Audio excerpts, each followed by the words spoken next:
Microsoft has a gameplay problem, and the silence is deafening.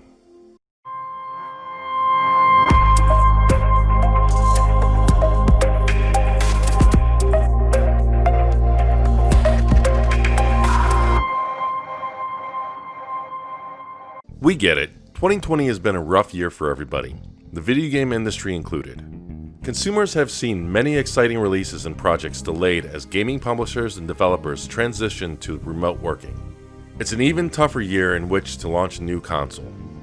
For the gaming hardcore, a console launch is meant to be an exciting time, where players get to sample bold new ideas and huge graphical and performance leaps from new console technology. Indeed, Microsoft has made the argument for their new, currently announced at least, console well here. Paying attention to its failures in 2013 with the launch of the Xbox One, and making all the right noises when it announced the Xbox Series X at the Game Awards in 2019. Powerful, fast, backwards compatibility, no gimmicks, just games. All of this alongside possibly one of the most impressive and impactful game trailers ever made with Hellblade 2, promising in-engine graphical fidelity the like of which we've never seen. It was purely about playing games, and was absolutely the right approach.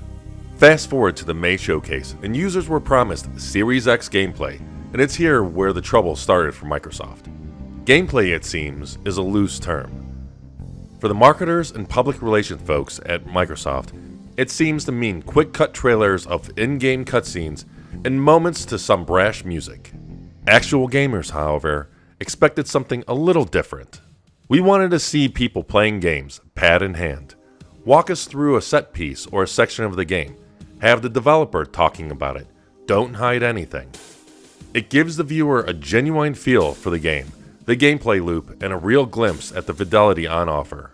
The Xbox team received a fair amount of criticism on that front following the May showcase, even prompting a response from Aaron Greenberg at the time. Indeed, we commented that it was, due to Microsoft's own overhyping of the event, a minor stumble, but one that was easy to recover from. Again, fast forward to the July event, and things still didn't go quite as planned. This was meant to be Microsoft's big moment. Here's why you need a Series X. Instead, it was more akin to, here's why you should get Game Pass.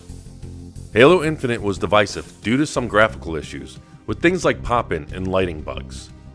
Fable was expected to make an appearance, and ultimately it did, but unfortunately, while it absolutely nailed the tone of the franchise, it was just another CGI trailer. Fans of the series wanted to see the actual game. It's a similar story for State of Decay 3, Everwild, Stalker 2, Avowed, Forza Motorsport, and so on. Granted, games like Psychonauts 2, The Gunk, and Crossfire X showed in-engine snippets, but again, it was in the vein of quick cuts and funky beats. Halo Infinite was the only game to receive an actual gameplay demonstration, but, and it's absolutely the right decision, the game has now been delayed to 2021. Sadly, this isn't actually the crux of the issue. You see, I can understand the balance and line that must be walked between gameplay demos and announcements, and it's only right that Microsoft should tell gamers what's coming down the pipe, even if it's not ready yet, in order to build interest and discussion for your platform. No, our concerns, and indeed the community here at XboxEra have expressed similar sentiment, is this. The Xbox Series X is absolutely the most powerful console. It's got some serious processing power, and by all accounts a pleasure to develop for. So why haven't we seen upcoming games running on actual Series X hardware or dev kits? Even the Halo Infinite demo, the original jewel in the crown from Microsoft for launch, was captured on a PC. Other trailers have said things like representative of target for Xbox Series X and the like, again being more likely captured on a PC. We know dev kits exist, we saw hardware back in March, and we've seen it put together.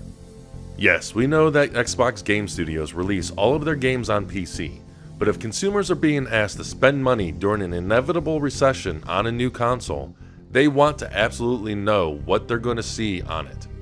I know it can run games, because we admittedly have seen Gears 5 running on it, and Minecraft with ray tracing. You can make a similar argument for a lot of what Sony have shown in relation to the PlayStation 5, but they have shown slightly more actual gameplay on their hardware at this point. While the ongoing will they won't they battle to announce price last between the two platform holders is drawing exasperation from consumers, here's what we think Microsoft need to understand. You are not going to be held to the same standard as your competitors. Xbox needs to fight tooth and nail for mindshare and attention. Yes, Game Pass is absolutely killing it from a value perspective. And yes, August in particular has been a stellar month for Xbox game studios and a great sign of things to come. But one can't help wonder, with Microsoft's last hurrah coming up in September, before launch on November 6th, are they finally going to go all out and make the case for why the average consumer should shell out come launch day? If we are in Microsoft's shoes, we'd be making it clear what will be available at launch, what the larger banner titles are, and arrange for narrated, deep dive gameplay demos for all of them, running on actual Xbox Series X hardware. Lift the lid on Lockhart and make the case for this next generation for Xbox. The Series X is going to be an interesting moment for the industry, as Microsoft moves to push a cheaper and lower powered alternative, likely with Game Pass included as an avenue to win more hearts and minds for the platform, and we're intrigued to see more. But for the more hardcore of us out there, Microsoft need to still do what they always seem to forget. Let the games do the talking. Thank you for watching. If you've enjoyed this video, please hit the like button and subscribe.